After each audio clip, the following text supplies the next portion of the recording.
كثيرا مباركا فيه كما يحب ربنا ويرضاه وأشهد أن لا إله إلا الله وحده لا شريك له وأشهد أن محمدا عبده ورسوله. إخواني في الدين rahimani wa rahimakumullah.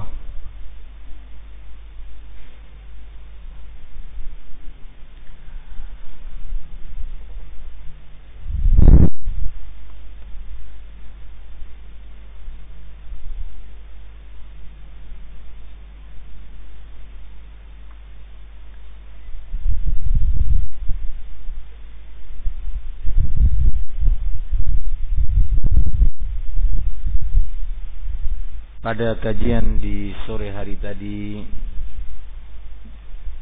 kita telah mengerti, memahami insyaallah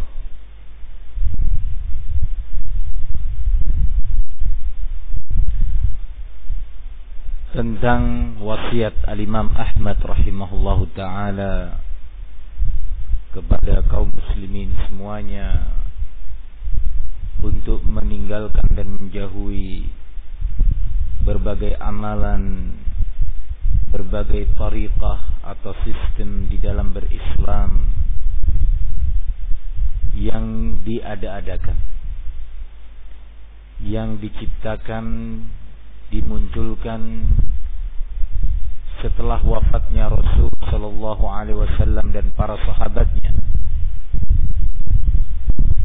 Berbagai amalan dan sistem beriman, berakidah, beribadah yang tidak dicontohkan oleh Nabi sallallahu alaihi wasallam dan para sahabatnya diistilahkan dengan bid'ah. Demikian dalam hadis Al-Irbad bin Sariyah radhiyallahu anhuma, hadis Al-Irbad bin Sariyah radhiyallahu anhu, yang di sana Rasulullah berwasiat. Kata Al-Irbad bin Sariyah, wa'adana Rasulullah sallallahu alaihi wasallam mau'izatan wajilat minha al-qulub wa dharafat minha al-uyun. Telah mewasiatkan kepada kami Rasulullah sallallahu alaihi wasallam dengan sebuah bentuk wasiat yang qalbu ini bergetar, hati kita ini bergetar, dan air mata pun meneteskan air matanya. Ka'annaha mau'izatu muwaddi', seolah-olah itu adalah nasihat seorang yang akan berpisah. Para sahabat menangis mendengarkan wasiat tersebut. Kalbu mereka pun bergetar. Di antara wasiat tersebut yang diwasiatkan oleh Rasulullah sallallahu alaihi wasallam adalah alaikum bis-sam'i wat-tha'ah wa in ta'ammara alaikum 'abdun habasyi. Wajib atas kalian untuk mendengar dan taat kepada pemerintah kalian, walaupun yang memimpin kalian adalah seorang hamba sahaya dari negeri Habasyah, dari negeri Ethiopia. Janganlah yang seperti itu menghalangi kalian untuk tetap taat kepada pemerintah kalian. Kemudian Rasulullah melanjutkan, fa innahu man ya'ish minkum fasayara ikhtilafan katsiran. Sesungguhnya yang hidup di antara kalian, yakni sepeninggal Nabi, setelah wafatnya Rasulullah sallallahu alaihi wasallam, pasti dia akan mendapati perselisihan yang banyak di tengah-tengah umat. Perselisihan yang banyak akan terjadi di tengah-tengah umat. Maka Rasulullah membimbing, mewasiatkan. Kata beliau, alaikum sunnati wa sunnatil khulafa ar-rasyidin min ba'di. Wajib atas kalian untuk berpegang teguh di saat mendapati perselisihan seperti itu, berpegang teguh kepada sunnah, yakni bimbingan Rasul, sistem Rasul di dalam berislam, di dalam beribadah, di dalam berakidah, di dalam berdakwah, di dalam beramar ma'ruf nahi munkar. Wajib atas kalian untuk berpegang teguh kepada sunnah Nabi. Begitu kata Rasulullah SAW. Kalau ada perselisihan tentang perkara ibadah, maka kembalikan kepada sunnah Nabi. Apakah memang ada contoh dari Nabi untuk kemudian segera kita hidupkan, kita makmurkan amalan tersebut? Ataukah tidak ada contohnya dari Rasul, maka segera tinggalkan. Begitu juga kalau ada perselisihan dalam tata cara berdakwah, tata cara melakukan amar ma'ruf nahi munkar, maka kembalikan perselisihan itu kepada sunnah Nabi, hadis Nabi, sistem Rasulullah SAW.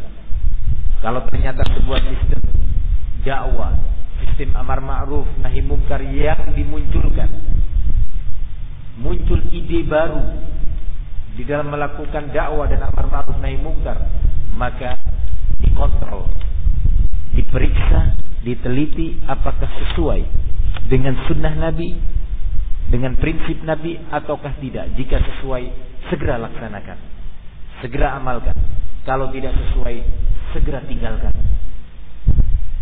Nah, kemudian begitu juga dalam berbagai urusan akidah, keyakinan-keyakinan yang muncul di tengah-tengah umat.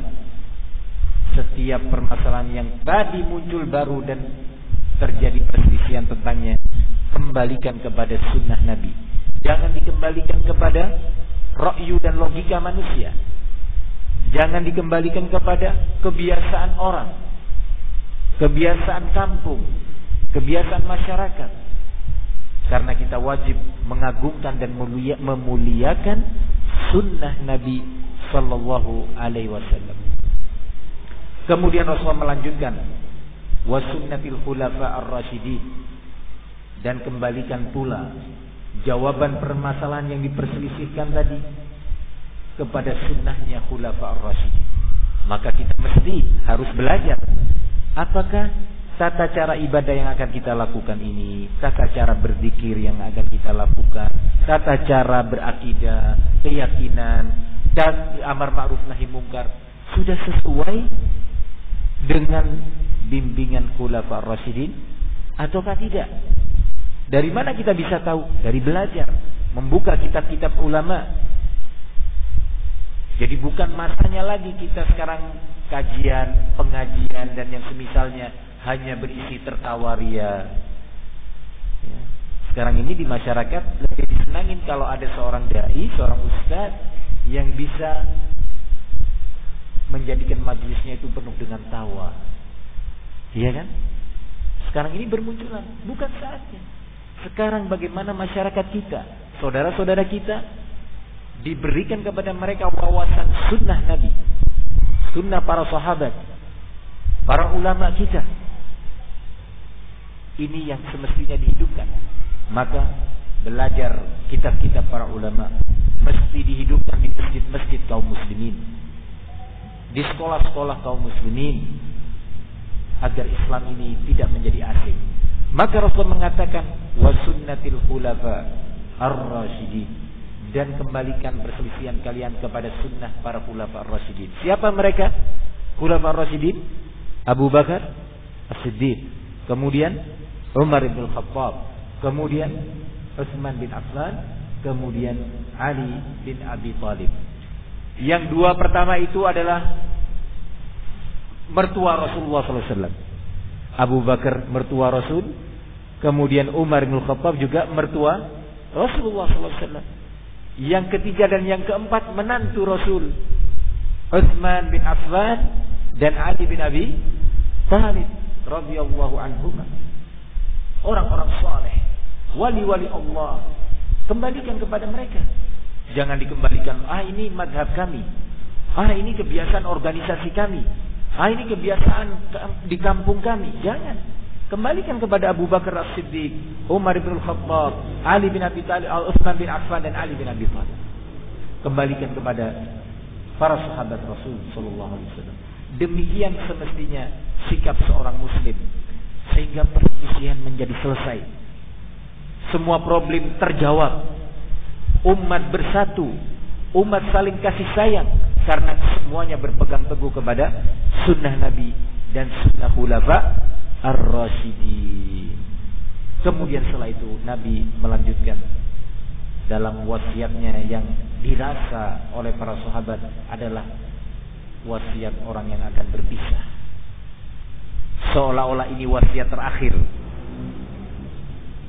Maka beliau mengatakan, wa iyyakum wa muhdatsatil umur fa inna kulla muhdatsatin bid'ah wa kulla bid'atin dhalalah.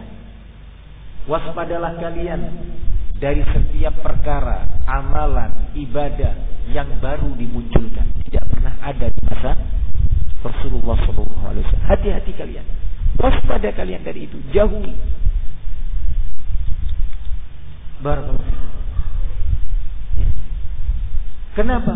Karena kata Nabi, setiap amalan, setiap perbuatan yang dimunculkan, diciptakan baru, belum pernah ada di masa Nabi, kata beliau, itu adalah kategorinya bid'ah. Terkategorikan sebagai apa? Bid'ah. Dan setiap bid'ah itu adalah sesat, kata Nabi. Ini hadis Nabi, bukan perkataan ustaz. Ini hadis didapati di dalam kitab-kitab ulama. Maka dari itu penting untuk dijadikan sebuah prinsip bagi setiap muslim yang hidup di masa ini, agar semua menjauhi berbagai amalan yang tidak ada contohnya di masa Rasul. Al-Imam Malik, guru daripada Imam Syafi'i, di antara wasiat beliau, di antara bimbingan ilmu yang beliau sampaikan kepada umat ini, yaitu ketika beliau menjelaskan ayat ketiga surat Al-Maidah. Ayat ketiga surat Al-Maidah atau bagian daripada ayat ketiga surat Al-Maidah, Allah mengatakan, Al-yawma akmaltu lakum dinakum. Hari ini telah aku sempurnakan bagi kalian agama kalian. Ketika ayat ini turun, sebagian sahabat menangis karena mereka sadar Islam sudah sempurna, berarti sudah selesai, tugas Nabi telah selesai. Berarti Rasulullah akan berpisah dengan kita. Berarti Nabi sudah dekat dengan waktu kematiannya, akan berpisah dengan kita. Menangis para sahabat ketika mendengar ayat ketiga surat Al-Maidah ini turun. Al-yawma akmaltu lakum dinakum. Hari ini telah aku sempurnakan bagi kalian agama kalian. Ibadahnya, tata caranya sempurna, lengkap. Berpikirnya lengkap. Akidahnya lengkap. Cara berimannya juga sudah sempurna, lengkap. Nah, maka kata Al-Imam Malik rahimahullah, mari kita dengarkan baik-baik wasiat demi wasiat yang kita dengarkan dalam kajian kita. Itu wasiat ulama, wasiat sahabat, wasiat Rasul sallallahu alaihi wasallam. Kata Imam Malik, Imam Malik ini hidup lebih dari 1200 tahun yang lalu. Kalau Imam Ahmad lahir pada tahun 164 Hijriah, Imam Malik sebelum itu. Nah, kata beliau, "Ma lam yakun yawma idzin dinan, falaysa al-yawmu dinan." Segala amalan, segala keyakinan dalam agama ini yang bukan termasuk bagian dari Islam pada hari itu, yakni pada hari apa? Hari turunnya ayat Al-Yawma akmaltu lakum dinakum. Ayat ini turun pada tanggal 9 Dzulhijjah di padang Arafah, di saat para hujjaj, para jamaah haji bersama Rasulullah sedang wukuf di Arafah. Ayat ini turun di padang Arafah pada tanggal 9 Dzulhijjah. Nah, di saat mereka sedang wukuf, turun ayat ini. Pada hari ini, kata Allah, telah aku sempurnakan bagi kalian agama kalian, dan telah aku sempurnakan limpahan nikmatku untuk kalian, dan aku rela ridho Islam ini sebagai agama kalian. Islam yang mana? Yang diridhoi oleh Allah Subhanahu wa taala.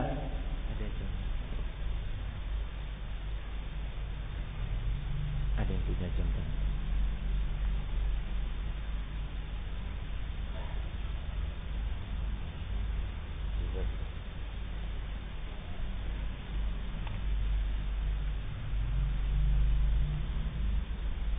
Islam yang mana yang Allah ridho, yang Allah telah rela menjadi agama untuk kita?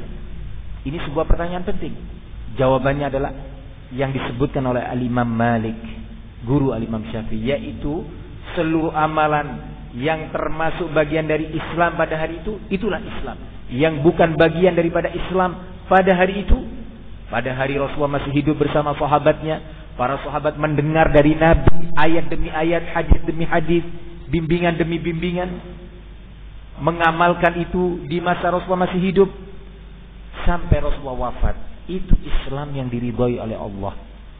Yang dikurangi tidak diridhoi, yang ditambah-tambah tidak diridhoi oleh Allah Subhanahu wa taala.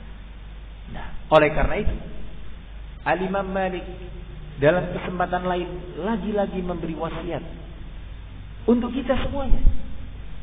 Kata beliau rahimahullahu ta'ala, man ibtada'a amalan yarahu hasanah wa lam yakun fi ahdi nabi sallallahu alaihi wasallam faqad za'ama anna Muhammadan khana ar-risalah. Barang siapa yang mengada-ngadakan menciptakan sebuah amalan dalam Islam, entah itu dalam bentuk sholat, belum ada contohnya, atau itu dalam bentuk puasa yang tidak ada contohnya, atau dalam bentuk zikir yang tidak ada contohnya, atau akidah yang tidak ada contohnya dari Nabi. Kata Imam Malik, barang siapa yang menciptakan sebuah amalan yang tidak ada contohnya dari Rasul sallallahu alaihi wasallam, sementara dia meyakini itu adalah amalan soleh, amalan yang dia ciptakan, amalan yang dia munculkan, dia meyakininya sebagai amalan soleh, sementara Rasulullah tidak pernah mengajarkannya, berarti dia telah meyakini bahwa Nabi berkhianat terhadap syariat Islam. Mungkinkah Rasulullah berkhianat? Na'udzubillah min dzalik. Mungkinkah Rasulullah tidak menyampaikan ada satu amalan baik bagi umat ini? Tidak mungkin. Nabi telah menunaikan amanah. Rasulullah telah menunaikan tugasnya dari Allah Subhanahu wa taala selama 23 tahun hingga wafatnya beliau sallallahu alaihi wasallam. Maka kata Imam Malik, barang siapa yang mengadakan sebuah amalan baru, sistem baru di dalam beribadah yang tidak pernah dicontohkan oleh Nabi, dan dia meyakini itu sebagai amalan soleh, sungguh dia telah meyakini Nabi berkhianat terhadap syariat Islam. Dalam hadisnya Rasulullah menyatakan, taraktukum 'alal bayda layliha kanahariha la yazighu 'anha illa halik. Aku tinggalkan kalian wahai umatku di atas kondisi yang bersih, terang benderang, malam harinya seperti siang hari. Karena semua permasalahan sudah jelas dalam Islam. Tata cara sholat, tata cara puasa, tata cara berzikir, tata cara akidah, tata cara berdakwah, semuanya sudah diajarkan oleh Nabi. Kata Nabi, aku telah tinggalkan kalian dalam kondisi yang terang benderang, malam harinya seperti siang. Malam hari yang gelap bagaikan siang, karena terangnya cahaya sunnah Nabi, terangnya cahaya penjelasan dan ilmu dari Rasul sallallahu alaihi wasallam.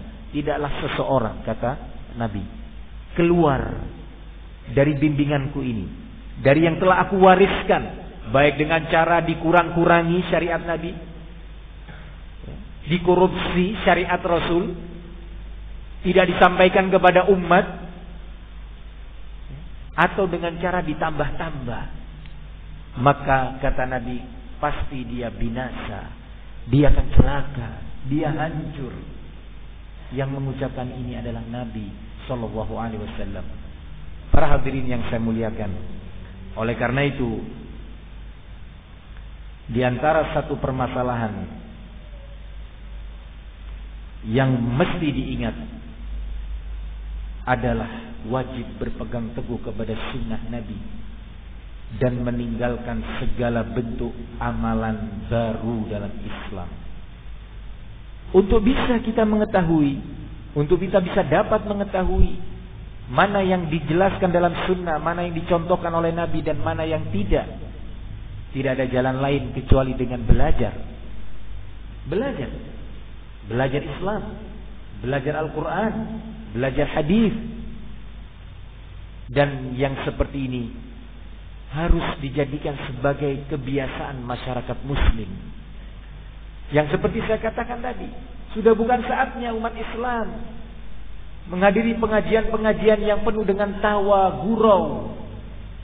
Sering muncul di televisi ya, isinya gurau, tertawa riang. Itu tidak menambah iman, tidak menambah akidah. Dan semestinya yang disampaikan adalah hadis-hadis Rasul, bimbingan Nabi tentang Al-Quran, bimbingan Nabi tentang tafsir Al-Quran, bimbingan Nabi tentang ibadah. Para hadirin yang saya muliakan, demikian dahulu Rasulullah menyampaikan nasihat demi nasihatnya kepada sahabat. Tidak jarang Rasulullah SAW menyampaikan nasihat, sahabat menangis mendengarnya. Tidak jarang Rasulullah berbicara dalam keadaan suaranya tinggi, mengeraskan suaranya Nabi. Tidak jarang. Dalam kondisi tertentu Rasulullah terpaksa marah, mengingatkan umat. Terpaksa, karena serius permasalahannya. Nabi adalah manusia terbaik teladannya, terbaik akhlaknya, suka tersenyum, lembut. Tetapi juga tidak jarang Rasulullah SAW marah dan mengangkat suaranya dalam kondisi-kondisi yang dibutuhkan. Demikian Islam, sempurna, lengkap. Ikhwani fiddin rahimani wa rahimakumullah. Dari sini kita bisa mengambil beberapa kesimpulan kenapa para ulama kita mengingatkan kita dan mewasiatkan untuk selalu berpegang teguh dengan sunnah dan meninggalkan berbagai bid'ah atau amalan yang baru dimunculkan. Karena dengan umat ini mengikuti berbagai amalan yang bid'ah yang tidak pernah dicontohkan oleh Nabi, akan memunculkan berbagai efek negatif. Baik efek negatif yang kembalinya kepada masing-masing pribadi, ataupun efek negatif yang kembalinya kepada umat dan masyarakat, ataupun efek negatif yang kembalinya kepada negara kita, dengan sebab menyelisihi sunnah Nabi, dengan sebab beramal dengan amalan-amalan yang tidak ada contoh dari Rasul. Apa itu efek negatif? Pertama, yang kembali kepada masing-masing pribadi adalah apa yang dikatakan oleh Rasul sallallahu alaihi wasallam dalam hadis Aisyah radhiyallahu anha. Coba kita renungin baik-baik hadis wasiat dari Nabi ini. Beliau mengatakan, "Laisa la na'man 'amila 'amalan laisa 'alaihi amruna fahuwa raddun."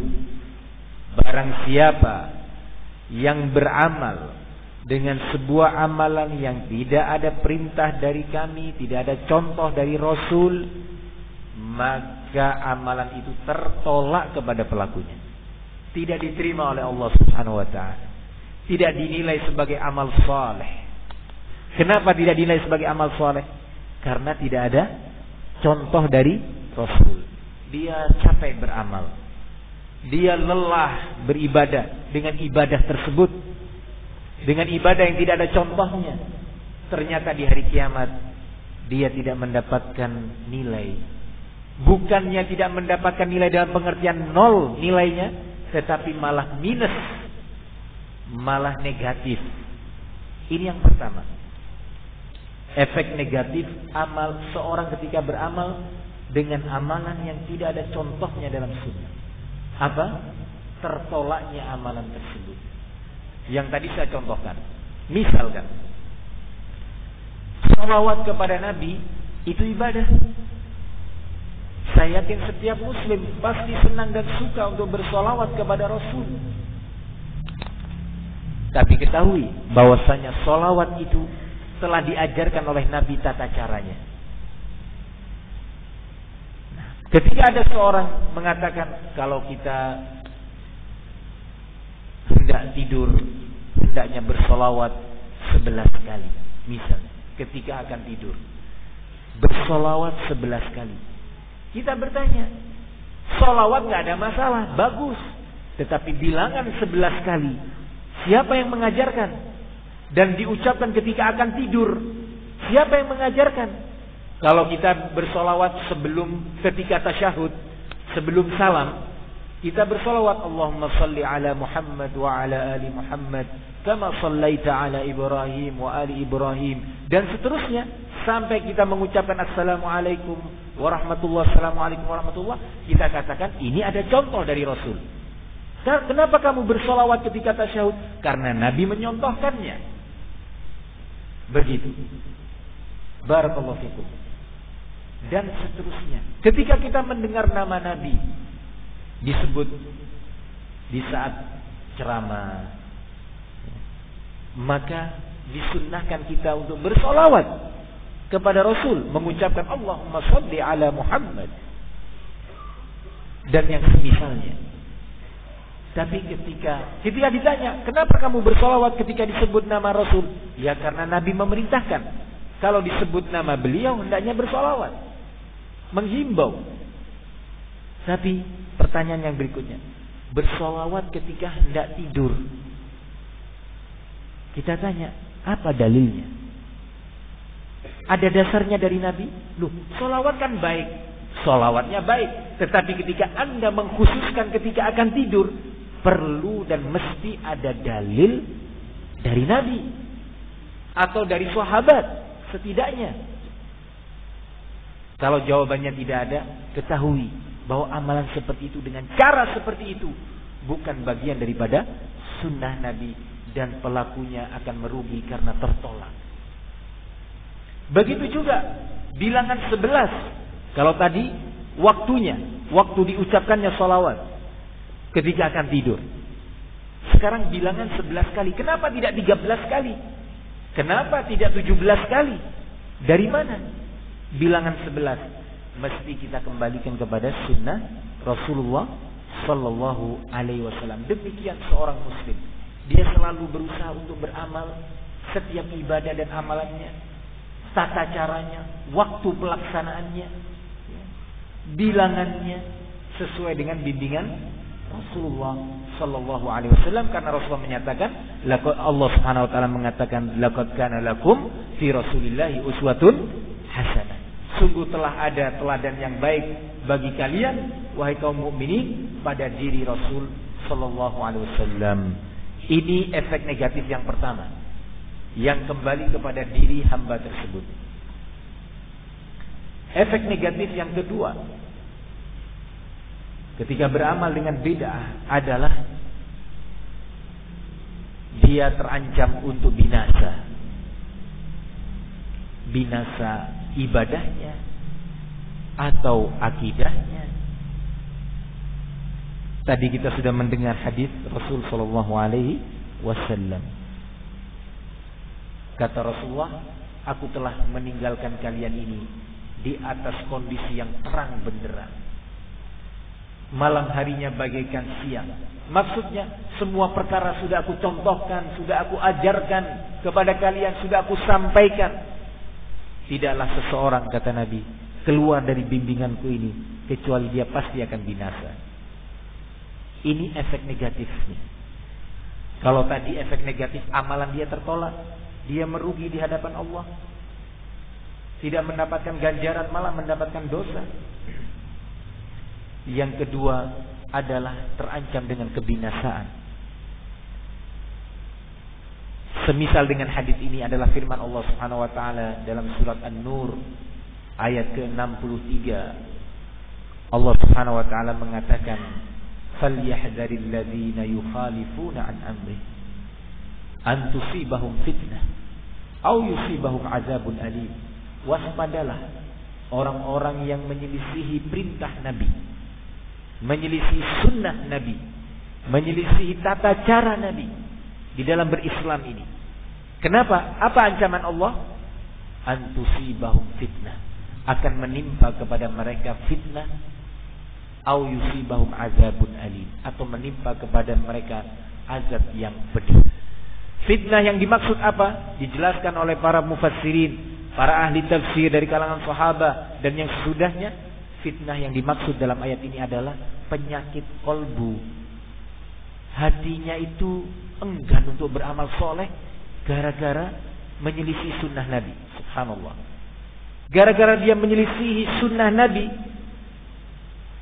terdapat di dalam kolbu dia berat untuk beramal dengan syariat Islam, berat untuk bertauhid, berat untuk mengikuti bimbingan Rasul, gara-gara dia menyelisihi sunnah Nabi. Ini ayat dalam surat An-Nur ayat ke-63. Dijelaskan di dalam tafsir Ibnu Katsir. Tafsir Ibnu Katsir rahimahullah yang bermadzhab Syafi'i menukil dari sahabat Ibnu Abbas, saudara misan, saudara sepupu Rasul sallallahu alaihi wasallam yang ahli di dalam menafsirkan Al-Qur'an, bahwa fitnah yang dimaksud dalam ayat ini adalah penyakit itu tadi. Enggan bertauhid, cenderung untuk berbuat kesyirikan, enggan menjalankan sunnah, lebih senang untuk mengikuti amalan yang tidak pernah dicontohkan, yang bidah, senang untuk bermaksiat dan enggan untuk melakukan ketaatan. Kalau kita tahu diri kita senang bermaksiat, cobalah dipelajari, dikoreksi. Jangan-jangan kita menyelisih sunnah Nabi dalam beberapa amalan kita. Coba dipelajari. Kenapa saya ini kok senang bermaksiat? Kenapa saya ini senang berdusta? Kenapa saya senang merugikan orang lain? Kenapa saya enggan mengamalkan sunnah Nabi? Coba dipelajari.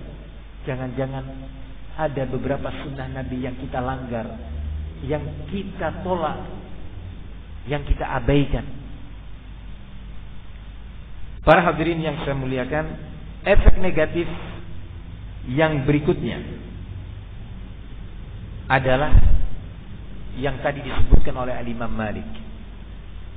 Ketika seorang melakukan amalan atau sebentuk ibadah, tata cara ibadah tertentu yang tidak pernah dicontohkan oleh Rasul, dan dia menganggapnya sebagai amalan yang baik, maka sungguh dia telah berkeyakinan bahwa Nabi berkhianat. Siapa yang mengucapkan ini? Al-Imam Malik rahimahullah. Maka hati-hati. Barakallahu fikum. Efek negatif yang berikutnya adalah terjadinya perselisihan di tengah umat. Terjadinya perpecahan di tengah umat gara-gara sebagian umat melakukan amalan atau ibadah atau keyakinan tidak sesuai dengan bimbingan Rasulullah sallallahu alaihi wasallam. Kita merasakan kondisi ini terjadi. Oleh karena itu Allah Subhanahu wa taala mengatakan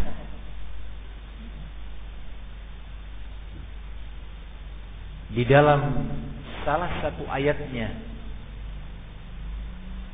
wa anna hadza sirati mustaqiman fattabi'uhu wa la tattabi'us subula fatafarraqa bikum an sabilih.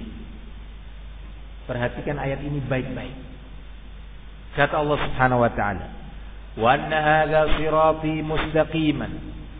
Dan bahwasanya ini adalah jalanku yang lurus. Fattabi'uhu, maka hendaknya kalian mengikutinya, menjalankannya, mengamalkannya. Wala tattabi'us subul, dan jangan sekali-kali kalian itu mengikuti jalan-jalan yang keluar dari jalan yang lurus ini. Fatafarraqa, Perhatikan qafnya pakai fathah.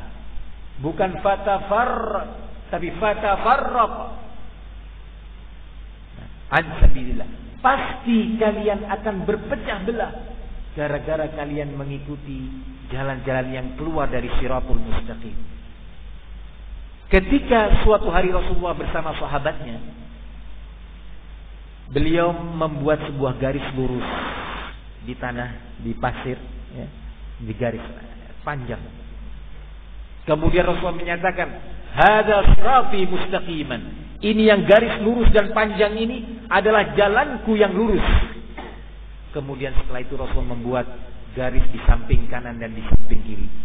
Nah, garis pendek di samping kanan, di samping kiri, pendek. Kalau yang lurus tadi panjang, yang ini membelok dari ini tadi. Kalau ini garis lurus, dibuat oleh Nabi. Dibuat oleh Rasul sallallahu alaihi wasallam. Kemudian Rasul mengatakan, "Hadhihi subul." Inilah jalan-jalan yang menyimpang, kata Rasul, dari jalanku yang lurus. Nah, wa ala kulli sabilin syaitanun yad'u ilayhi. Pada setiap jalan yang menyimpang ini tadi, keluar dari bimbingan Rasul, keluar dari jalan yang mustaqim, itu ada syaitan yang berposisi di masing-masingnya, mengajak manusia untuk mengikuti jalan-jalan ini tadi. Mari ikut sini, yang sebelahnya sini ikut sini, yang sebelahnya ikut sini, terus begitu. Maka terjadilah perpecahan di tengah umat. Kalau umat mau sepakat, mau menyadari bahwa semua harus kembali kepada bimbingan Rasul, setiap amalan yang ada contohnya dari Nabi segera diamalkan, yang tidak ada contohnya segera ditinggalkan, maka umat ini akan bersatu, padu. Tapi ketika umat mempertahankan, sebagiannya mengatakan, enggak, saya tetap pada madhab saya, yang ini tidak, ini sudah tata cara ibadah yang turun-temurun dari nenek moyang kami. Yang satu mengatakan, tidak, ini sudah prinsip organisasi kami sejak dahulu. Maka umat terjadi perpecahan. Tapi kalau semua mau kembali kepada bimbingan Al-Quran dan Sunnah, mengedepankan bimbingan Al-Quran dan Sunnah di atas segala sesuatu, pasti umat ini akan bersatu. Ikhwani fiddin rahimani wa rahimakumullah. Oleh karena itu, permasalahan ini sangat penting untuk disadari oleh semua pihak. Di antara efek negatif seorang menjalankan amalan yang tidak ada contohnya dari Rasul, dalam keadaan dia meyakini itu sebagai amalan saleh, adalah sulit bagi dia untuk menyadari itu sebagai kesalahan. Sulit untuk menyadari itu sebagai kemungkaran. Bagaimana dia menyadari itu kesalahan atau kemungkaran, sementara dia meyakininya sebagai amalan saleh. Oleh karena itu, diriwayatkan dari Al-Imam Sufyan Ats-Tsauri, salah satu guru daripada Imam Syafi'i. Al-Imam Sufyan bin Sa'id Ats-Tsauri rahimahullah, sezaman dengan Al-Imam Malik, salah satu ulama di masa tabi'ut tabi'in. Nah, kalau kesolehan orang, semua umat Islam di zaman ini dijadikan satu, tidak bisa menyamai kesolehan Sufyan Ats-Tsauri. Kalau keilmuan seluruh umat sekarang ini tentang Islam dijadikan satu, disatukan, tidak bisa menyamai, menandingi keilmuan Al-Imam Sufyan bin Sa'id Ats-Tsauri rahimahullah. Ini beliau memberi wasiat, nasihat. Kata beliau rahimahullahu ta'ala, al-bid'atu ahabbu ila iblis minal ma'siyah. Al-ma'siyah yutabu minha, wal bid'atu la yutabu minha. Kemaksiatan, dosa itu beragam bentuknya, bertingkat-tingkat. Syaitan berusaha untuk merekrut hamba-hamba Allah ini untuk jatuh kepada kemaksiatan yang terbesar. Kalau nggak bisa, yang berikutnya. Kalau nggak bisa, yang berikutnya. Demikian upaya mereka. Kata Al-Imam Ats-Tsauri rahimahullah, sekali lagi yang mengatakan ini siapa? Al-Imam Ats-Tsauri. Bukan guru, bukan siapakah seorang ulama di masa tabi'in. Beliau mengatakan kebid'ahan itu lebih disukai dan dicintai oleh iblis dibandingkan kemaksiatan secara umum. Kenapa?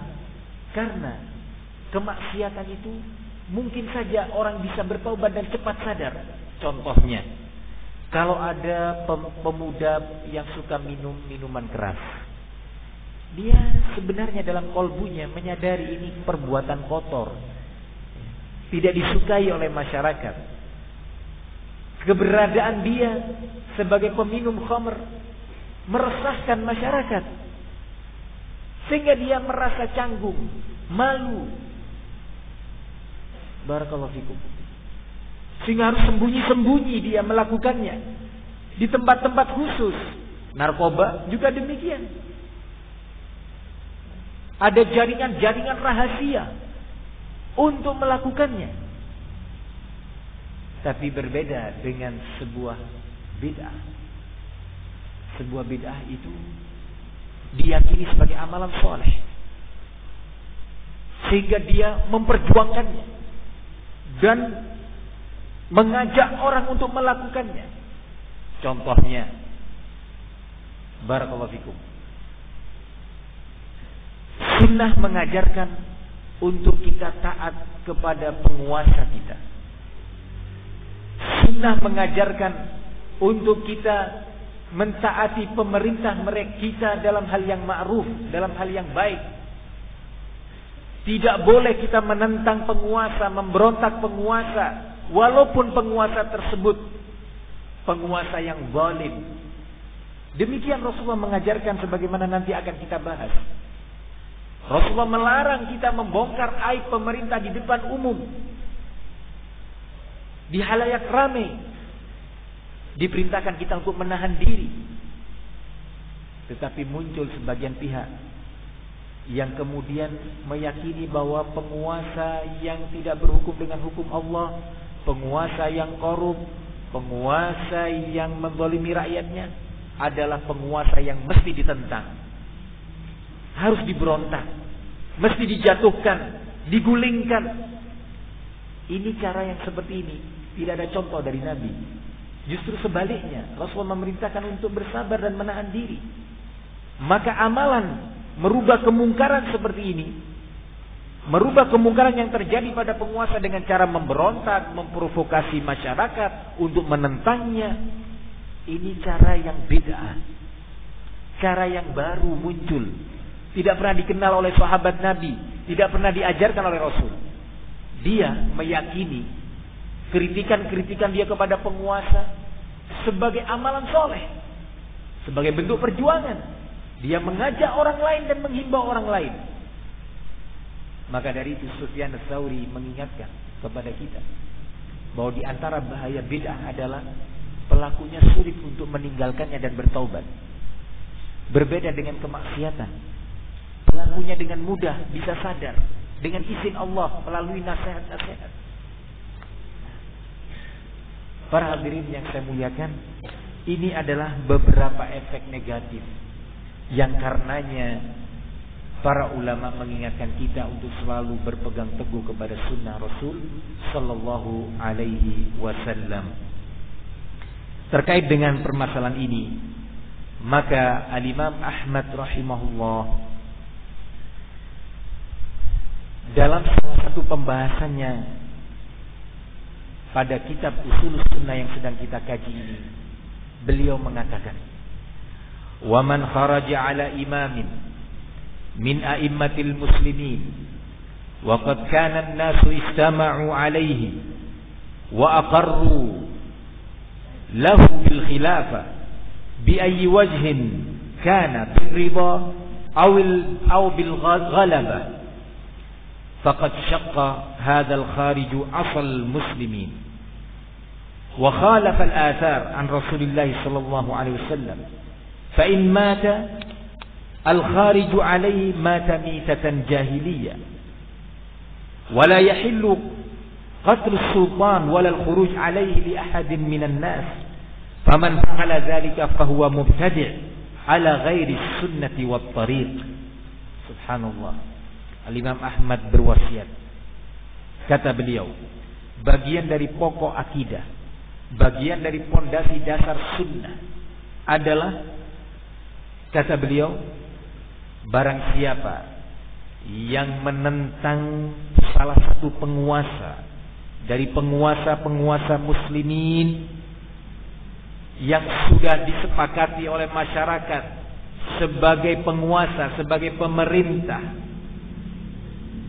baik pemerintah tadi berkuasa dengan keridhaan masyarakat secara menyeluruh ataupun melalui proses pemberontakan, dia menang kemudian berkuasa, maka barang siapa yang menentang kepada penguasa tadi, memberontak kepada penguasa tersebut, dia telah menimbulkan perpecahan di tengah-tengah umat. Dan dia telah menyelisihi sunnah Rasul Sallallahu Alaihi Wasallam. Dan jika si pemberontak tadi mati dalam keadaan tetap dia berkeyakinan wajibnya menentang penguasa, dia mati dalam keadaan jahiliyah. Subhanallah. Pernyataan Al-Imam Ahmad. Wala yahillu qatlus sultan. Tidak dihalalkan memerangi penguasa, apalagi membunuh penguasa. Walal khuruj ala ahadin minan nas. Tidak dibenarkan bagi seorang pun dari penduduk ini, dari warga, dari rakyat, untuk menentang, memberontak kepada penguasa. Kemudian Imam Ahmad mengatakan, man fa'ala dzalika fahuwa mubtadi'. Sekali lagi, yang mengatakan ini Imam Ahmad. Nanti saya akan sebutkan dalil-dalil dalam hal permasalahan ini. Barang siapa yang melakukan hal itu, menentang penguasa, memberontak kepada penguasa, fahuwa mubtadi', maka dia adalah seorang penganut bid'ah. Coba perhatikan baik-baik permasalahan ini, renungi. Karena kita hidup sekarang di zaman yang penuh dengan fitnah, penuh dengan ajakan dan seruan-seruan yang membahayakan. Nah,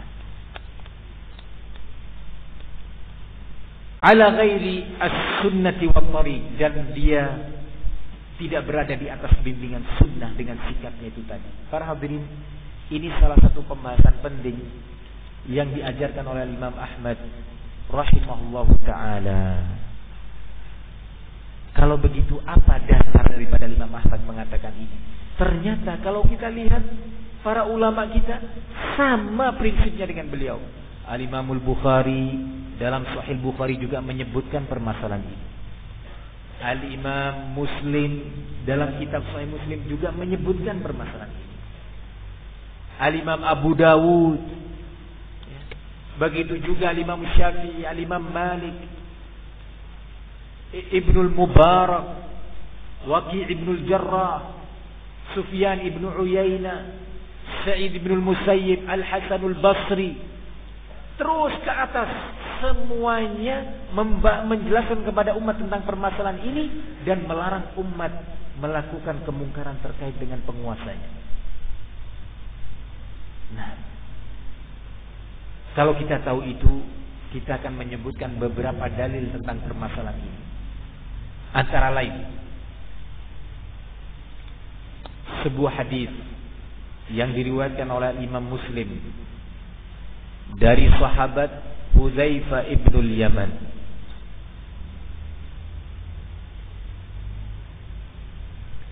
Mari kita pahami baik-baik hadis ini dan berdoa kepada Allah untuk dibantu, ditolong, beramal. Kita hidup di zaman yang mudah seseorang melakukan kemungkaran-kemungkaran dan tindakan yang berbahaya terkait pemerintahnya.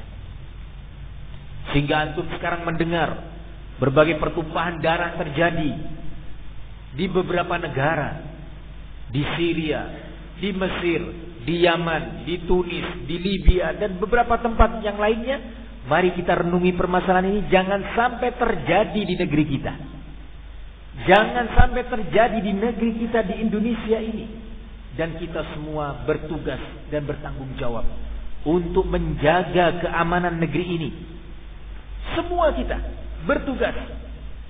Saya dan antum semua, keluarga kita, teman kita, bertugas untuk menjaga keamanan. Kalau ini sudah gagal, kita tidak mampu menjaga keamanan negeri ini, berbahaya sekali, pertumpahan darah akan terjadi di negeri kita.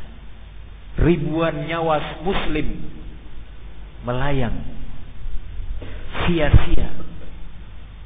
Para hadirin yang saya muliakan, mari kita ikuti bimbingan Nabi, sunnah Nabi, agar kita selamat dari dosa, selamat dari berandil dalam kemungkaran.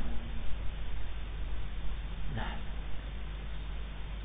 hadis yang saya maksud yaitu dari sahabat Hudzaifah ibnul Yaman. Rasulullah mengatakan sallallahu alaihi wasallam,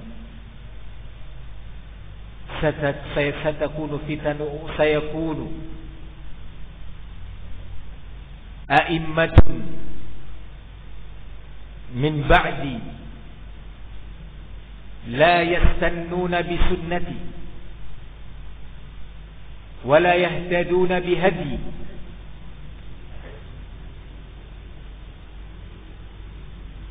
wa yadhharu fihim rijalun wa sayakunu wa yaqumu fihim rijalun qulubuhum qulubus syayatin fi juthmani insin. Kata Nabi, akan muncul beberapa penguasa-penguasa, pemerintah-pemerintah yang berkuasa atas kalian sebagai pemerintah-pemerintah kalian. Mereka itu, kata Nabi, berita dari Nabi, berita dari Rasul. Mereka tidaklah mengambil petunjukku sebagai petunjuk mereka, tidak menjadikan sunnahku, prinsipku, yaitu syariat Islam, sebagai prinsip negaranya di dalam memimpin rakyatnya. Dan akan muncul di tengah-tengah penguasa ini tadi yang anti dan tidak mau menerapkan syariat Islam, tidak mau menjalankan sunnah Nabi. Muncul para pembisik-pembisik yang mereka ini, kata Nabi, qulubuhum qulubus syayatin. Hati mereka, qalbu mereka adalah qalbu syaitan yang berada di tubuh manusia. Subhanallah. Kalau qalbunya qalbu syaitan, apa mungkin akan memerintahkan kepada yang ma'ruf dan mencegah dari yang mungkar? Kalau para pembisik penguasa tadi qalbunya adalah qalbu syaitan, apa mungkin mereka akan mencegah dari kemungkaran dan memerintahkan umat kepada yang ma'ruf? Jawabannya sebaliknya. Justru mereka akan mencegah dari yang ma'ruf dan memerintah umat kepada yang mungkar. Karena syaitan itu ya'muru bis-su'i wal fahsya, ya'murukum bis-su' wal fahsya. Syaitan itu selalu memerintahkan kalian untuk berbuat jelek dan berbuat keji. Sudah, mari kita perhatikan baik-baik hadis Nabi ini. Nah, mendengar keadaan seperti ini, sahabat Hudzaifah bertanya kepada Rasul, "Madza asna' ya Rasulullah in adraktu dzalik?" Apa yang akan aku lakukan wahai Nabi kalau aku menjumpai penguasa seperti yang kau beritakan ini? Penguasa tidak menerapkan syariat Islam, berbuat zalim, kaki tangannya, para menteri-menterinya, ya, adalah manusia-manusia yang kolbunya itu adalah kolbu syaitan. Subhanallah. Apa yang harus aku lakukan wahai Nabi? Hudzaifah tidak duduk termenung kemudian berpikir dengan logikanya, nanti kalau terjadi seperti itu dan saya menjumpai, maka saya akan lakukan ini dan itu. Tidak. Bertanya kepada Rasul, wahai Nabi, apa bimbingan engkau? Maka dijawab oleh Nabi,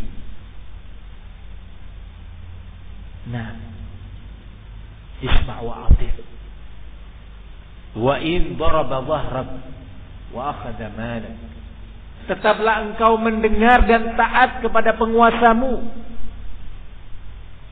walaupun mereka itu mencambuk punggungmu dan merampas hartamu.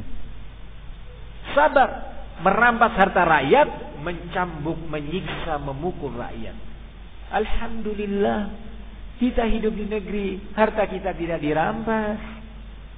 Alhamdulillah, kita tidak pernah dipukul, dicambuk, dipenjara oleh penguasa.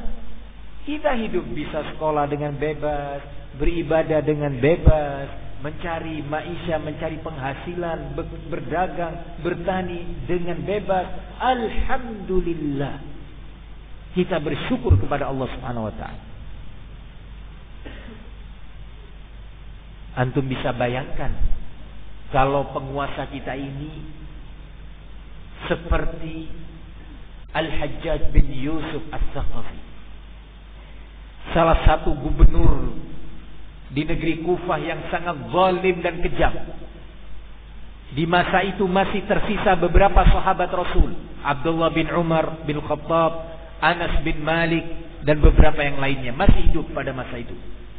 Hajjaj bin Yusuf ini penguasa, suka minum khamr terang-terangan, membunuhi ulama, dibunuhi para ulama. Bukan ustadz yang dibunuh. Kalau ustadz masih mending karena ilmunya sedikit.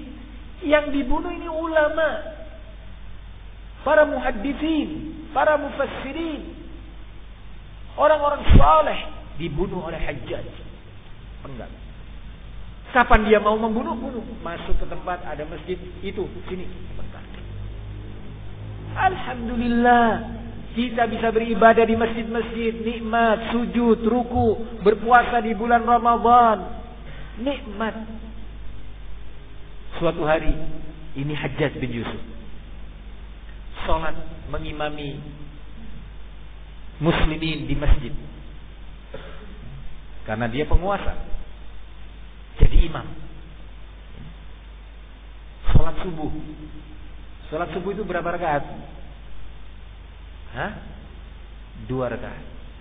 Hajjaj salat subuh, dan di belakang beliau sebagai makmum, belakang orang ini sebagai makmum ada beberapa sahabat Nabi jadi makmumnya. Ini pemimpin yang zalim ini.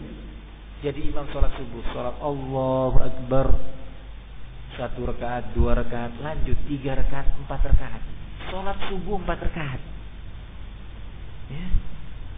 Sudah, Assalamualaikum.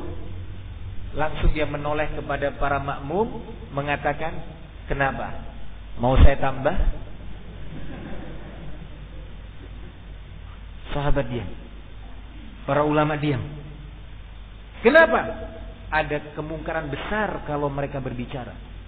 Orang ini jahat. Kalau dia dibangkitkan emosinya, akan terjadi pertumpahan darah. Para sahabat tenang yang hidup pada waktu itu, para ulama di masa tabi'in. Jangan antum kira mereka orang-orang penakut. Bukan.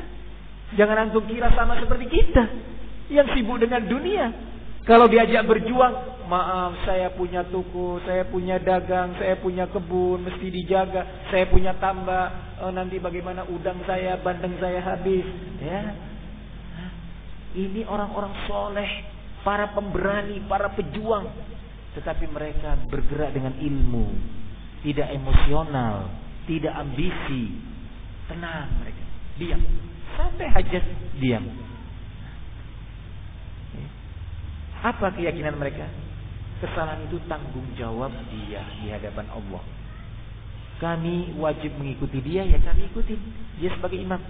Tapi kesalahan itu tanggung jawab dia di hadapan Allah Subhanahu wa ta'ala. Hadis berikutnya diriwayatkan oleh Ibnu Abi Asim dalam kitabnya As-Sunnah. Tadi sudah saya sebutkan, Al-Imam Ibnu Abi Asim hidup lebih dari 1000 tahun yang lalu. Jadi yang saya sampaikan ini bukan dari sebuah buku karya 30 tahun yang lalu, bukan. 1000 tahun yang lalu lebih. Dalam karyanya yang berjudul As-Sunnah, Al-Imam dikenal dengan sebutan Ibnu Abi Asim, meriwayatkan hadis dari sahabat Adi bin Hatim.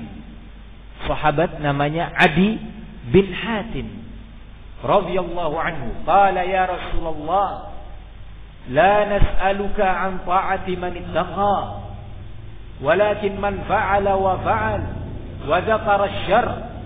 Wahai Nabi, kami sekarang bertanya kepada engkau bukan tentang kewajiban mendengar dan taat kepada penguasa yang bertakwa. Kalau penguasa yang bertakwa, yang menjalankan syariat Islam, ahli ibadah, adil dan tidak zalim, kami sudah tahu hukumnya, wajib mendengar dan taat. Tapi bagaimana dengan penguasa yang zalim, yang jahat, yang suka korupsi, yang suka menggolongi rakyatnya, yang dan seterusnya, disebutkan kejelekan-kejelekan, kejahatan-kejahatan penguasa. Bagaimana kami? Apa Rasulullah menjawab? Jawaban itu dimulai dengan teguran. Ittaqullah wasma'u wa ati'u.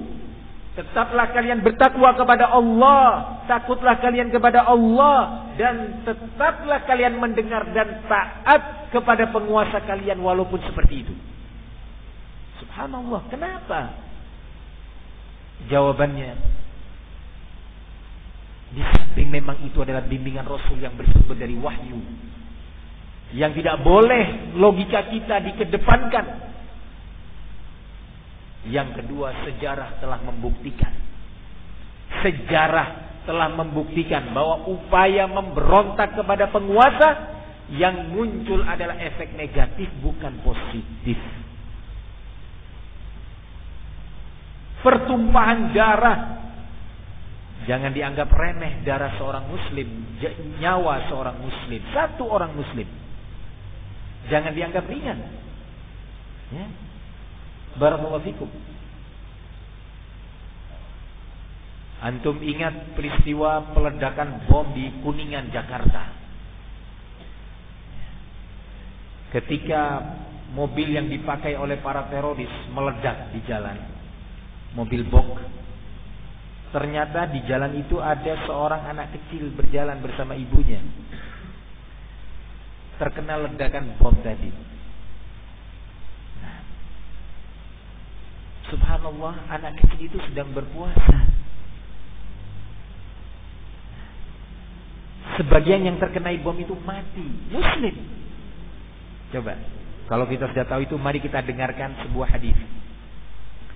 Di suatu hari, sahabat Abdullah bin Umar ibn Khattab indal Ka'bah, berada di dekat Ka'bah sambil memandang ke Ka'bah. Ka'bah itu kiblatnya muslimin kan? Tempat yang sangat mulia kan? Semua muslim menghormatinya, berkeinginan untuk bisa datang ke Ka'bah, mencium Hajarul Aswad, berdoa di Multazam dan yang lainnya. Kita sholat tiap hari, muslimin di semua masjid menghadapnya ke Ka'bah. Suatu hari, coba kita dengarkan dan renungkan. Abdullah bin Umar mengatakan kepada Ka'bah, "Ma a'zamaki wa ma a'zama hurmataki. Walakin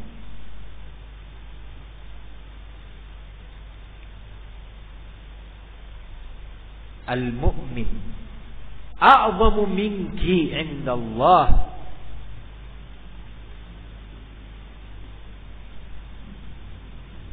Betapa agungnya engkau wahai Ka'bah, betapa mulianya kehormatan engkau wahai Ka'bah.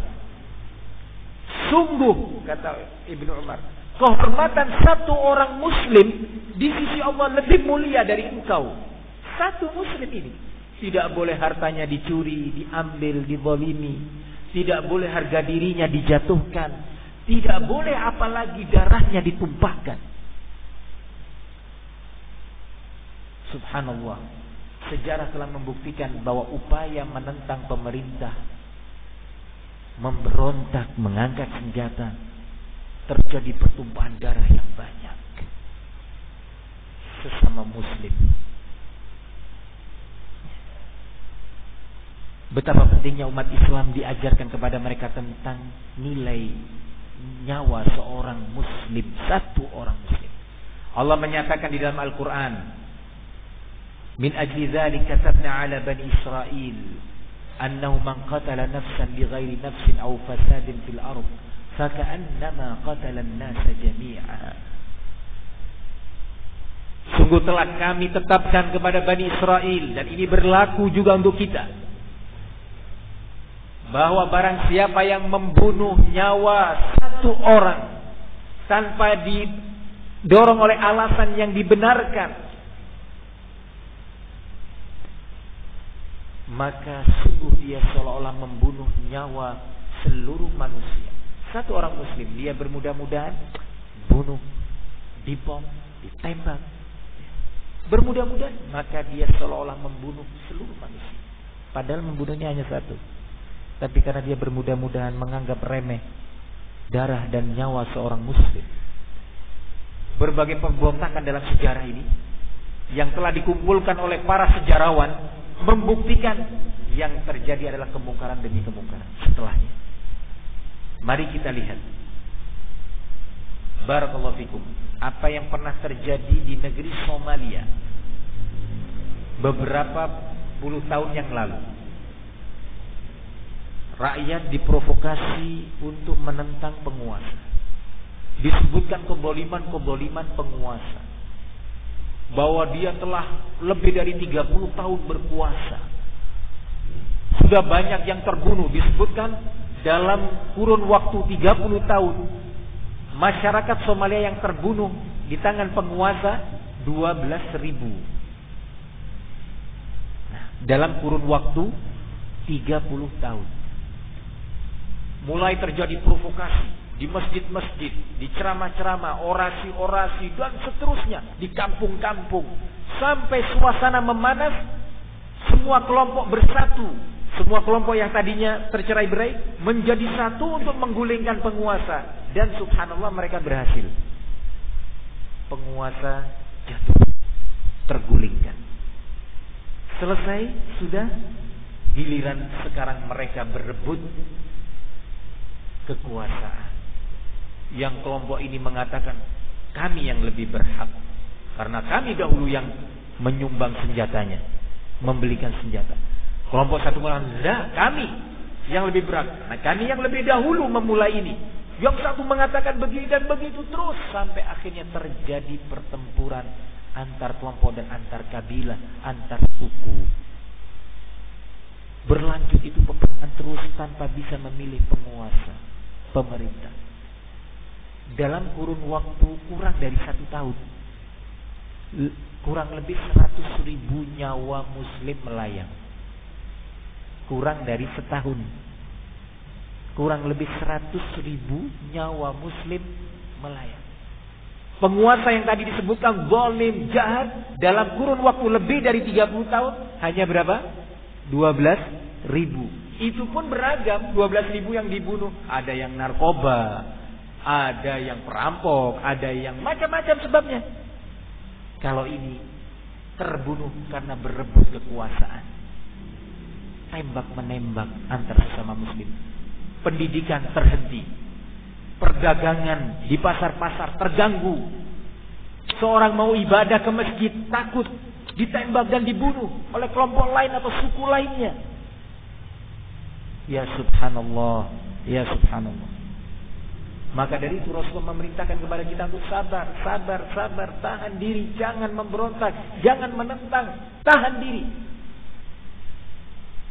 Para hadirin yang saya muliakan, Rasulullah dalam hadisnya yang lainnya yang diriwayatkan oleh Imam Ahmad dalam musnadnya. Imam Ahmad punya karya lain namanya Musnad, kitab hadis. Nah, berjilid-jilid. Dalam beberapa cetakan lebih dari 10 jilid.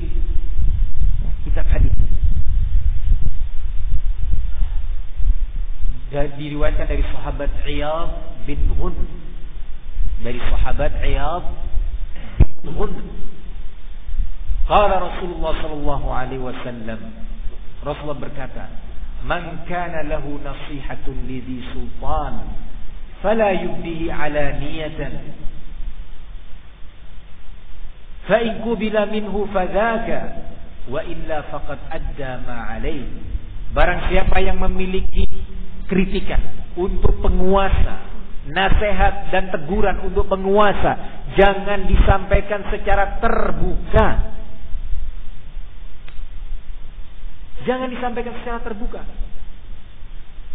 Mengkritisi kebijakan pemerintah dalam bidang pendidikan, mengkritisi kebijakan pemerintah dalam bidang ekonomi, mengkritisi kebijakan pemerintah dalam bidang politik dan yang lainnya, jangan secara terbuka, kata Nabi.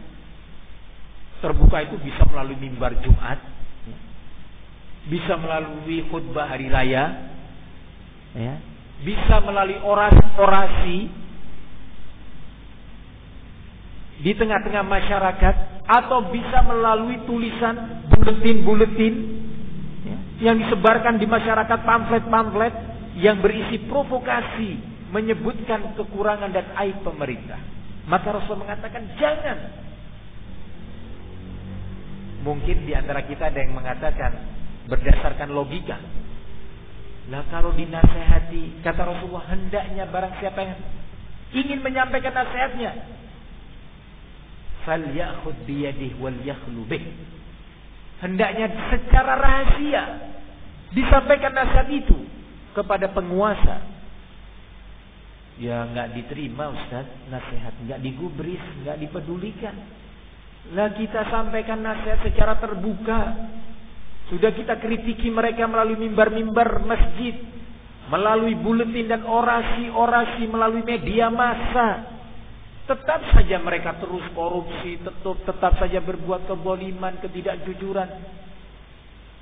Kalau nasihat itu disampaikan secara rahasia, mereka tambah saja tidak peduli.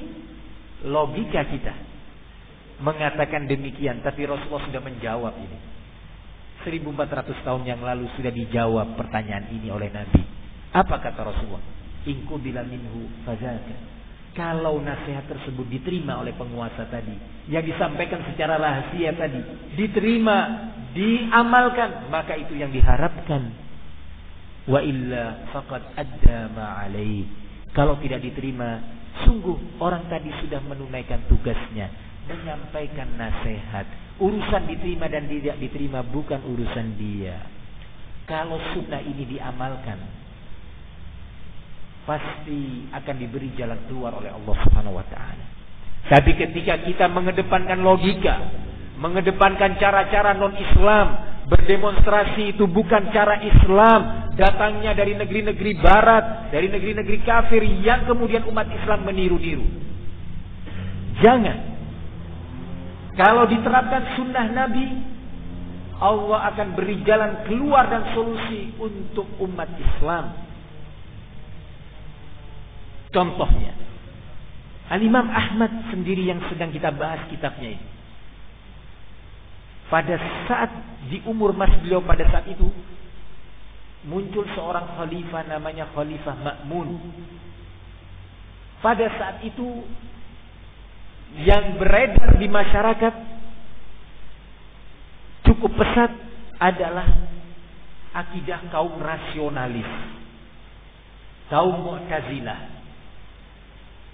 Sampai akhirnya kaum rasionalis Mu'tazilah ini berhasil mempengaruhi pemerintah, penguasa untuk dijadikan sebagai asas tunggal. Di antara akidah kaum Jahmiyah atau Mu'tazilah ini mengatakan atau mengingkari sifat-sifat Allah Subhanahu wa taala. Mengatakan bahwa Al-Qur'an itu bukan kalamullah, bukan kalam ilahi. Subhanallah. Sampai sang khalifah menerima masukan dari kaum rasionalis tadi. Dan akhirnya dipaksakan sebagai asas tunggal. Seluruh rakyat harus meyakini bahwa Al-Quran itu bukan kalamullah. Subhanallah. Para ulama wajib mengajarkan akidah ini, bahwasanya Al-Quran bukan kalamullah. Sekarang kalau kita ditanya di Indonesia, Al-Quran itu kalamullah atau bukan? Pasti ibu-ibu, bapak-bapak menjawab kalamullah, kalam ilahi. Nah, tapi pada saat itu penguasa berhasil dipengaruhi oleh kaum rasionalis. Dan akhirnya seluruh rakyat dipaksa untuk berasas tunggal dengan ini tadi. Dan sampai-sampai para ulama dibunuh. Termasuk Al-Imam Ahmad sendiri. Dipenjara, dicambuk, dipukul. Tidak hanya setahun, 2, 3, 4, 5 tahun. Khalifah yang ini wafat, diganti yang berikutnya, masih saja tetap dipenjara dan disiksa. Khalifah yang kedua ini mati, diganti oleh yang ketiga berikutnya, tetap saja Imam Ahmad dipenjara. Sampai-sampai sebagian masyarakat datang menemui Imam Ahmad di penjara dan mengatakan, wahai Imam Ahmad, cepatlah engkau berfatwa bahwa rakyat harus memberontak dan menentang penguasa yang zalim ini. Imam Ahmad ditunggu fatwanya. Tinggal mengatakan, silahkan kalian melawan. Tinggal itu saja. Tapi Imam Ahmad seorang yang mengagungkan sunnah Nabi, tidak mengedepankan emosinya, tidak mengedepankan kepentingan pribadinya. Karena merasa sudah dipenjara, dizalimi, dicambuk, dipukul, disiksa, kemudian dengan emosi mengatakan, silakan rakyat cepat memberontak, angkat senjata. Tidak. Al-Imam Ahmad mengatakan kepada yang hadir, ya, meminta fatwa, jangan. Tetap kalian sabar. Jangan ada yang melawan. Jangan ada yang menentang. Mereka mengatakan, Imam Ahmad ini sudah parah kondisinya. Jangan, jangan. Akhirnya diusir oleh Imam Ahmad. Keluar kalian kalau tidak mau. Keluar. Akhirnya tidak terjadi pemberontakan tersebut. Tidak terwujud penentangan terhadap penguasa yang zalim tadi. Sampai subhanallah, maha benar Allah yang mengatakan, wa may yattaqillah yaj'al lahu makhraja. Barang siapa yang bertakwa kepada Allah, takut kepada Allah, maka pasti Allah berikan jalan keluar untuknya dari berbagai problem. Di antara bentuk takwa adalah mengagungkan, memuliakan sunnah Nabi dan bimbingan Nabi. Beramal dengan sunnah Nabi walaupun logikanya sulit menerima, walaupun emosinya menentang, walaupun masyarakat menentang, tetap muliakan bimbingan Nabi dan sunnah Nabi. Pasti Allah beri jalan keluar. Subhanallah, yang maha benar ucapannya, maha terrealisasi janjinya. Khalifah yang ketiga wafat, digantikan yang berikutnya yang dikenal dengan Al-Mutawakkil 'ala Allah. Khalifah Al-Mutawakkil setelah berkuasa, kaum rasionalis dilarang untuk mengembangkan akidahnya. Dihentikan mereka semua dari jabatan-jabatan mereka. Posisi-posisi mereka sebagai qadhi, sebagai hakim di mahkamah-mahkamah diberhentikan. Dan Khalifah mengumumkan bahwa kita kembali kepada akidahnya Al-Imam Ahmad sesuai dengan akidah Rasulullah sallallahu alaihi wasallam dan para sahabatnya. Maka Khalifah mengutus utusan menemui Al-Imam Ahmad. Wahai Imam Ahmad, ini ada deretan nama, daftar nama yang disebut sebagai orang-orang yang berilmu dan ulama. Tolong sebutkan siapa di antara mereka yang ahli sunnah untuk bisa kami jadikan sebagai pejabat, sebagai hakim dan seterusnya di pemerintahan kami. Dan sebutkan di antara mereka siapa tokoh-tokoh rasionalis kaum Mu'tazilah, coretin namanya. Maka Imam Ahmad menyebutkan siapa yang di antara mereka ahli sunnah dan siapa yang bukan. Subhanallah, tanpa ada pemberontakan, tanpa ada penentangan, tanpa ada provokasi, tanpa ada pertumpahan darah, Allah berikan jalan keluar. Pemerintahan itu menjadi pemerintahan Islam yang berdasarkan Al-Quran dan Sunnah dan pemahaman para sahabat ridwanullah alaihim jami'an. Apakah kemudian Imam Ahmad setelah itu menjadi orang yang kaya? Ternyata beliau tetap miskin dan mati di atas kemiskinan. Karena memang beliau itu tidak menjual akidahnya, tidak menjual prinsipnya. Walaupun penguasa yang sekarang senang dan cinta kepada beliau tidak kemudian dimanfaatkan untuk mendapatkan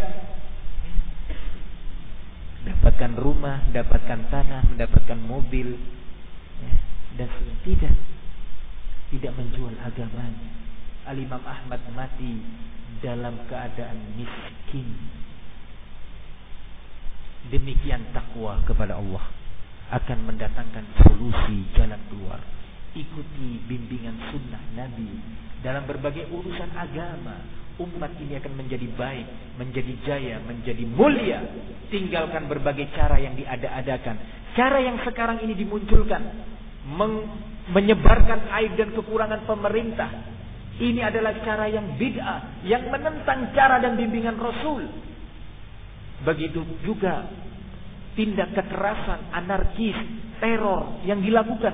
Semua ini adalah cara yang bid'ah, yang tidak ada bimbingannya dari Rasul, tidak ada bimbingan dari Khulafaur Rasyidin dan para sahabatnya. Maka wajib umat untuk meninggalkan itu semua dan menjauhi cara-cara yang diada-adakan dan tidak sesuai dengan sunnah Rasulullah Sallallahu Alaihi Wasallam. Kita cukupkan kajian kita di malam hari ini. InsyaAllah kita lanjutkan dalam kesempatan berikutnya. Semoga Allah jadikan apa yang kita pelajari ini bermanfaat bagi saya dan antum semuanya. Amin. Allahumma amin. Wa sallallahu wa sallam wa barak ala nabina Muhammad wa ala alihi wa sahbihi wa sallam. Walhamdulillahi rabbil alamin.